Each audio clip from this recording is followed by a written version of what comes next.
नमस्कार।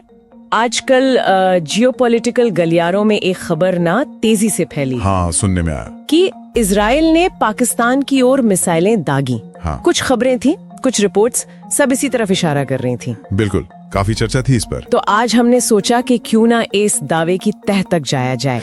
क्या सच में, मतलब क्या वाकई इजराइल ने पाकिस्तान पर मिसाइल हमला किया था? हाँ, ये जानना जरूरी है। हमारे पास जो जानकारी है, चलिए उसे खंगालते हैं, थोड़ा देखते हैं कि सच्चाई क्या निकलती है। बिल्कुल, चलिए देखते हैं। तो देखिए, पहली और शायद सबसे जरूरी बात जो सामने आई है वो ये है कि इजराइल ने पाकिस्तान की तरफ मिसाइलें दागी। इसका कोई पुख्ता, मतलब कोई ठोस सबूत नहीं मिला है अभी तक। सही कहा। असल में जो हालिया मिसाइल हमले हुए वो तो इजराइल और ईरान के बीच थे, है ना? हाँ बिल्कुल, ये समझना बहुत जरूरी है। जो टकराव था वो इजराइल और ईरान का था। पाकिस्तान इसमें सीधे तौर पर शामिल नहीं था। ओके। इजराइल ने जवाबी कार्रवाई जरूर की थी ईरान पर, और रिपोर्ट्स यही कहती हैं कि करीब 6 मिसाइलें दागी गई। 6 मिसाइलें? हाँ, लगभग 6। लेकिन ये साफ है कि निशाना ईरान था, पाकिस्तान नहीं। अच्छा। तो ये जो दावा फैला कि इजराइल ने पाकिस्तान पर 6 मिसाइलें दागी, ये या तो कोई गलतफहमी है, कोई कंफ्यूजन, या फिर शायद जानबूझकर फैलाई गई गलत जानकारी भी हो सकती है। शायद इजराइल ईरान के तनाव में पाकिस्तान का नाम घसीटने की कोशिश। अच्छा, तो ये साफ हो गया कि निशाना ईरान था। तो फिर पाकिस्तान की भूमिका क्या थी इस पूरे मामले में? उसका नाम क्यों उछला? हाँ, ये दिलचस्प सवाल है। देखिए, पाकिस्तान का जो रवैया रहा वो कूटनीतिक था। इस्लामाबाद ने ईरान के साथ हमदर्दी जताई, इजरायली हमलों की निंदा भी की। ये अल जजीरा और दूसरी जगहों पर रिपोर्ट भी हुआ। ओके। लेकिन ये सब बयानबाजी के स्तर पर था, एक कूटनीतिक प्रतिक्रिया। पाकिस्तान खुद इन हमलों का निशाना नहीं बना था। यानी कि सिर्फ डिप्लोमेटिक बयान, कूटनीतिक निंदा, कोई सैन्य टकराव या ऐसा कुछ नहीं कि वो निशाने पर आए हों। बिल्कुल बिल्कुल। अगर हम बड़ी तस्वीर देखें तो पाकिस्तान ने बस अंतर्राष्ट्रीय कानूनों का हवाला लिया, शांति की बात की। हाँ। खुद को इस सीधे टकराव से अलग रखा। प्रतिक्रिया काफी संयमित और कूटनीतिक थी। ठीक है।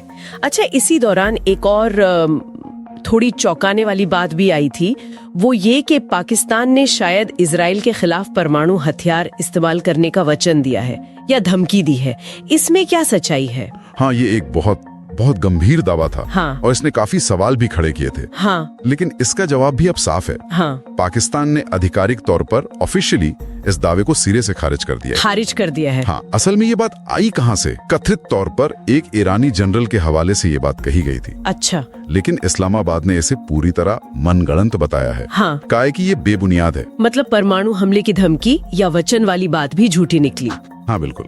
पाकिस्तान की तरफ से ऐसा कोई बयान या कोई वादा नहीं किया गया। इकोनॉमिक टाइम्स जैसे स्रोतों ने भी इस खंडन को रिपोर्ट किया है। ठीक है, तो अगर हम अब सारी बातों को एक साथ रखें, समेटें, तो तस्वीर क्या बनती है? पॉइंट बाय पॉइंट चलते हैं। हाँ बिल्कुल। क्या इजराइल ने पाकिस्तान पर मिसाइल दागी? नहीं, ये दावा गलत है। वो जो 6 मिसाइलों की बात थी वो दागी गई, हाँ, लेकिन ईरान पर, पाकिस्तान पर नहीं। ओके। और पाकिस्तान का स्टैंड क्या रहा? ईरान के साथ कूटनीतिक एकजुटता, हमलों की निंदा, बस। और परमाणु प्रतिक्रिया का वादा? बिल्कुल नहीं, सरासर झूठ। पाकिस्तान ने सख्ती से खंडन किया है, इसे झूठा बताया है। तो इसका मतलब तो एकदम साफ है, वो सारी खबरें या सुर्खियां जो पाकिस्तान को इस इजराइल ईरान मिसाइल वाले मामले में खींच रही थी, हाँ, वो असल में गुमराह करने वाली थी। बिल्कुल भ्रामक थी। तथ्यों के आधार पर इजराइल ने पाकिस्तान पर कोई हमला नहीं किया। निष्कर्ष एकदम स्पष्ट है। इजराइल द्वारा पाकिस्तान पर मिसाइल दागने के दावे में कोई सच्चाई नहीं है, कोई तथ्यात्मक आधार नहीं है।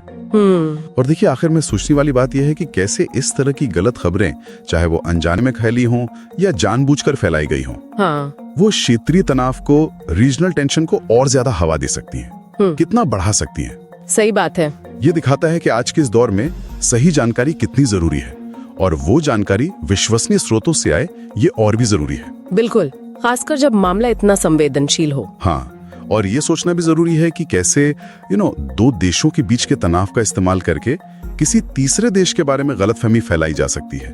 ये भी एक पहलू है इस पूरे मामले का।